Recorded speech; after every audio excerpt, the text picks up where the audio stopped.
Hello all, welcome to Sounds Like Liberty. This is episode 25 with the Launchpad Media, always launching ideas in your direction.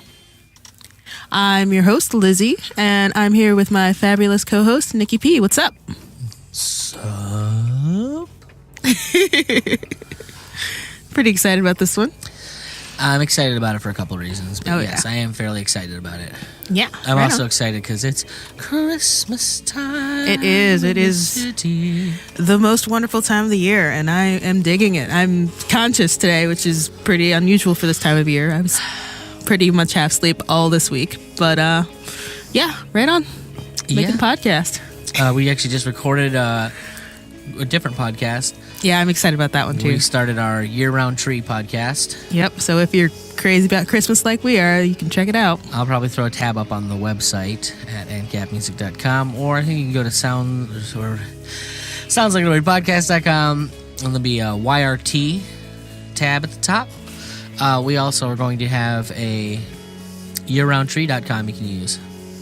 Yep. So it's just going to be us talking about Christmas, and I plan on doing it literally every week for the foreseeable future because I love Christmas. Definitely. And even if you're not a huge Christmas fan, every other month of the year like we are, where we actually have a Christmas tree up year round, you can check out a podcast year round. Yep. Or binge the whole thing during Christmas season next year. I don't know. Yeah, it'll be good for that too. Anyways, it's going to be fun. So there's a lot going on in life and in general. I want to start by announcing that me and some friends are we're starting a project in 2019, and we're signing people up right now.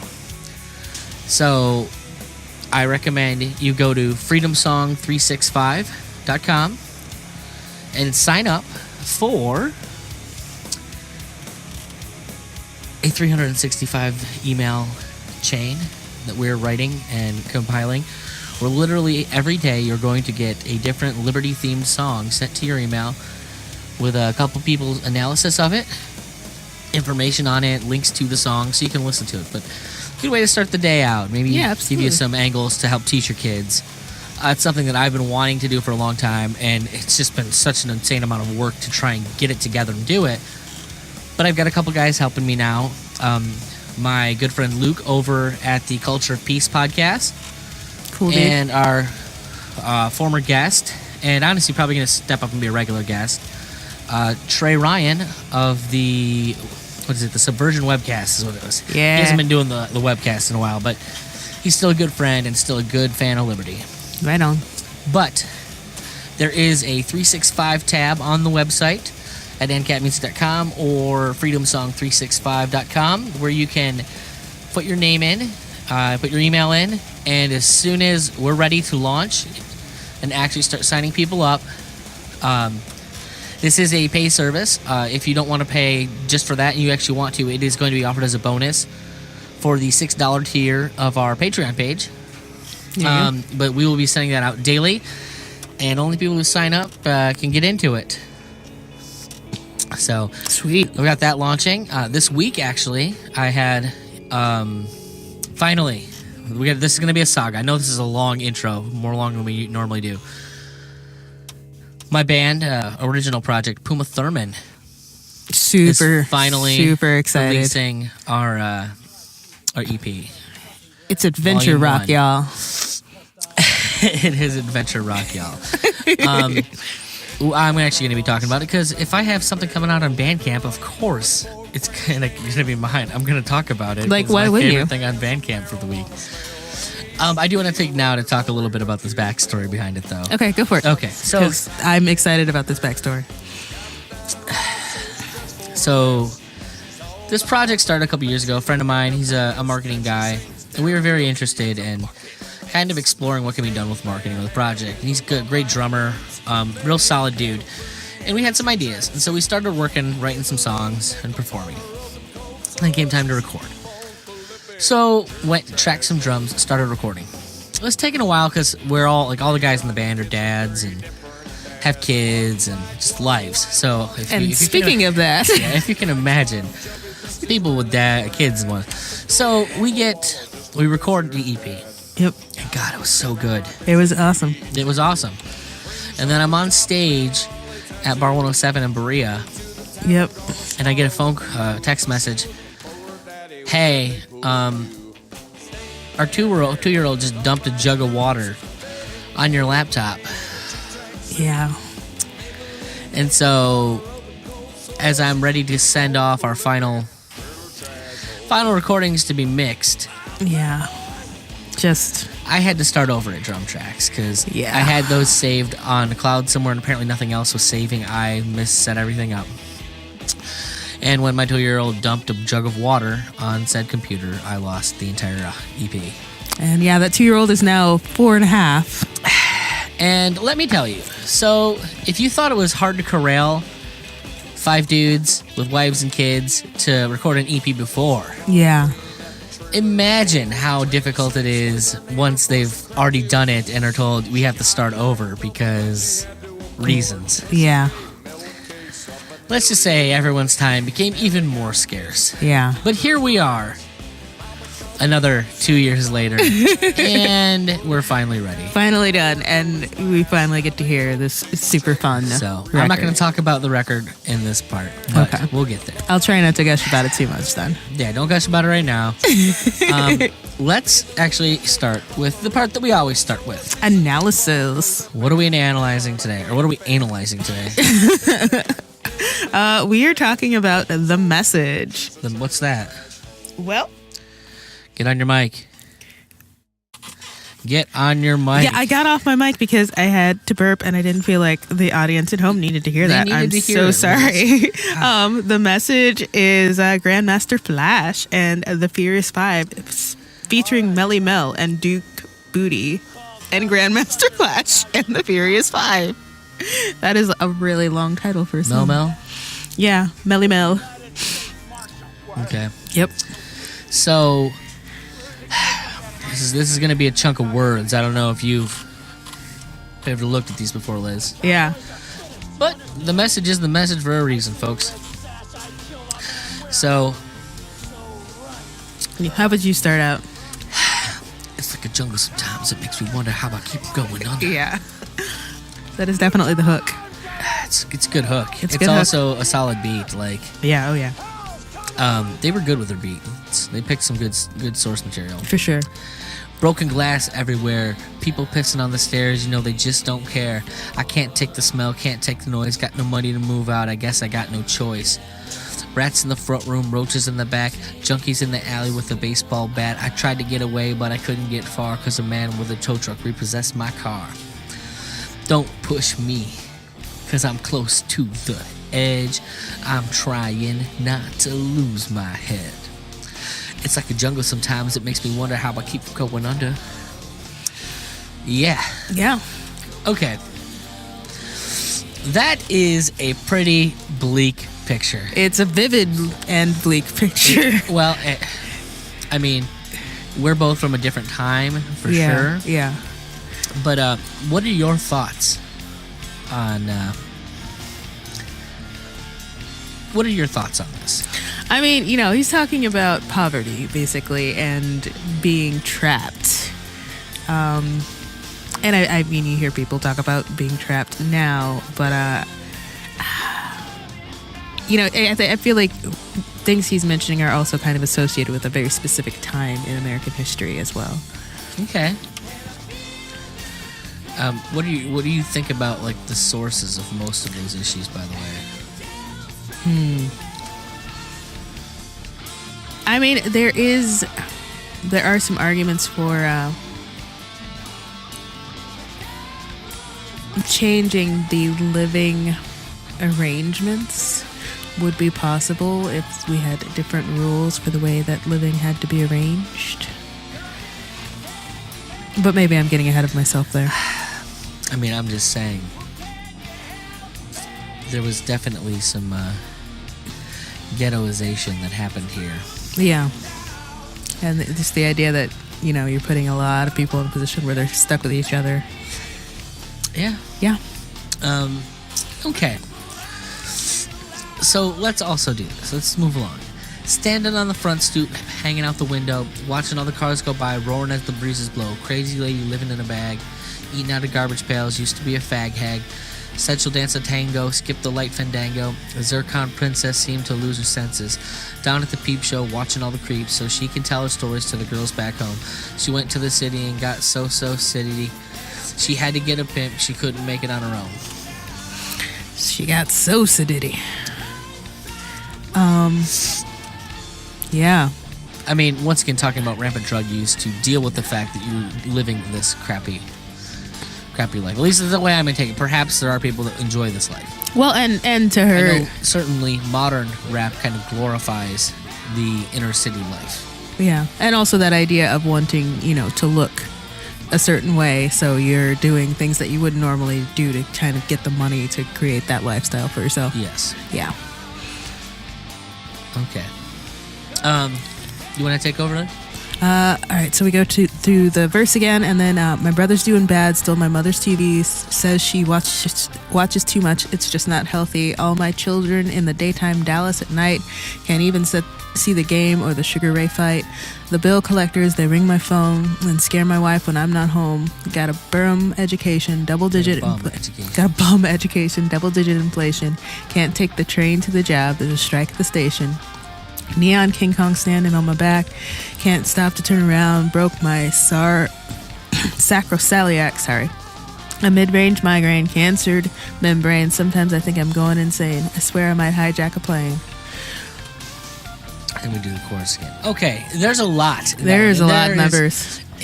And that one is the one I definitely, I first want to focus on. There's a big red arrow kind of pointing to the government in a lot of that. I find it funny. So, a lot of this is just living.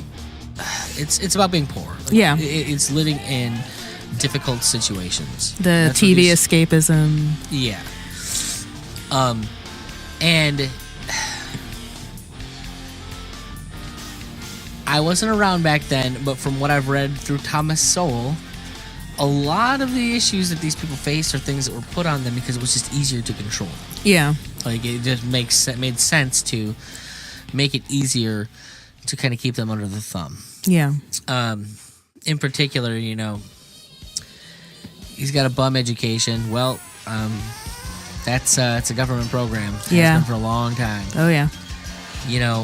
Double-digit inflation. Government. I mean, it's absolutely Federal Reserve making your money worthless, less than it was the day before.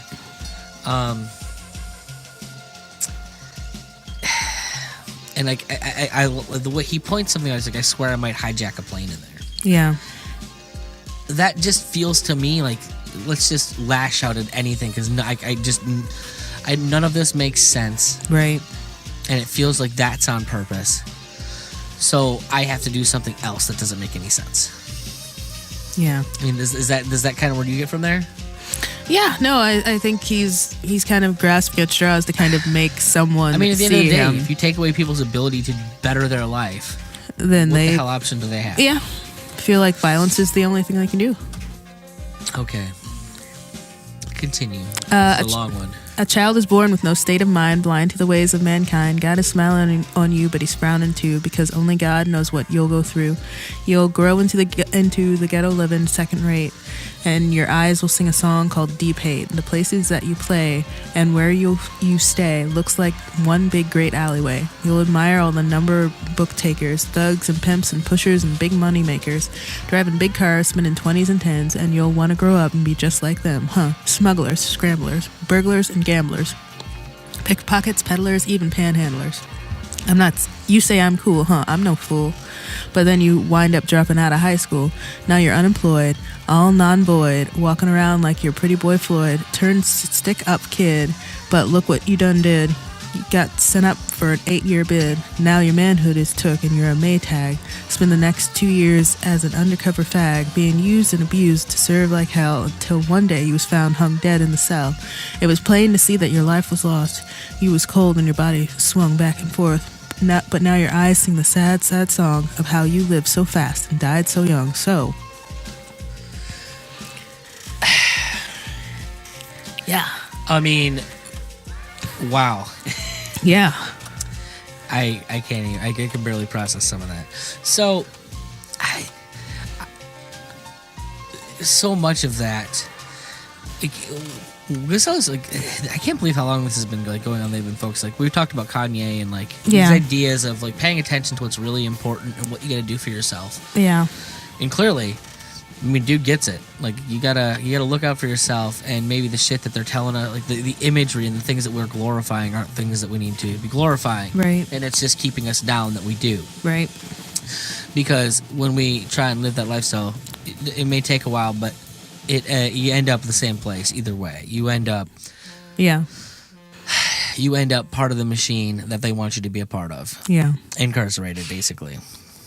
Now, or shot in the street because you're with the wrong crew. Do you see all of those jobs, basically? Because they're all jobs. Yeah. That he's offering up to people that are the things that they characteristically take. It's weird. I mean, those are all ways that people make money. They're clearly offers, but they're all illegal. Right. Why is that, do you think? Well, because you don't need licensing. You don't need... Do you think there's anything specific about why, those jobs are legal as opposed to other ones?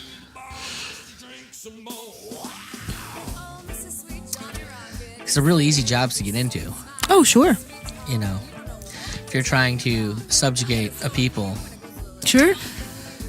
Seems kind of like the ones you'd start with almost, doesn't it? Yeah. No, it's pretty amazing, and they are easy to get into. They have apprenticeships for those. In a manner of speaking. Okay. Now,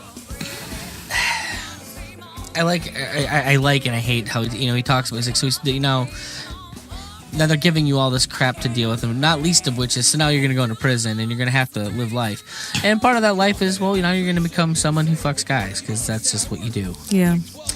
And now you got more shit that you have to kind of hide from people until eventually it's all too much. Literally everything about this is too much, and you're going to kill yourself. Yeah. So your options are there options here? I mean, it's literally, he's not really painting a portrait of options. No, he's not. He's painting a portrait of being trapped, and anything you do is going to end up getting you someplace bad. And, and if you believe that is the life that you are left to, then I can absolutely see how you would be close to the edge. Wow. That's dark. Yeah, it's very dark. That's how we're starting out the Christmas season, with that bleakness. Well, I mean, it's a message. You know what the message is? What's the message I get? What you get out of that song? What is the message? I feel like the message is that there's a whole group of people that feel like they have no options. Okay. You don't feel like it's prescriptive in any way? What would be the prescription? I'm just asking. I don't know that I have I don't know. I don't know that they're specifically advocating is this something. a message to his people or a message from his people, do you think? I think it's a message from his people. It seems to me like this is the ghetto saying, hey, this is what life is like here. And y'all probably don't know. We hope y'all don't know, because if you know, fuck you. Well, yeah, basically. Like, how, if you know, then you're probably okay with it. And how appalling would that be? Pretty goddamn appalling. Yeah. I like, this is a politics show, and obviously, I'm an anarchist. Yeah. God, there's so many arrows pointing towards government in this song to me, like just the ways that they fuck people's lives up and make them more difficult. Yeah. there's cultural elements, but I think a lot of those cultural elements stem from the things that the government did, like say starting the drug war, right? That made a lot of this possible. Or zoning laws and housing. Oh, good Lord! Housing inspections and you have to live here. This has to be this kind of building. Yeah, low income housing. Yeah. No. I think the message is fuck the government. At least that's the message I want to teach. The message I think should be no one has fucked black people over more than the state. Yeah, no, I think you could definitely get that from this song. There's clearly I have bad, one lesson I bad want to news. teach my daughter is don't. I mean, I've already started training her on. You don't call the cops unless you have to. Yeah, that's your last resort. So, unless it's Uncle Lance, I'll let you call Uncle Lance. Yeah, but you only talk to Uncle Lance. Yeah. So, anyways, let's move right along. Oh wait, we didn't give it an actual score. Yeah, you're right. I'm glad you caught me on that. Yeah. I'm gonna go Lou Bega. Yeah, I feel like it's definitely pointing out issues and it's going to make you think, but it's not necessarily. I think some people could be led to the let's focus on the race thing as opposed to it's not giving the you institution thing, the solution. So yeah, Lou Bega. Okay.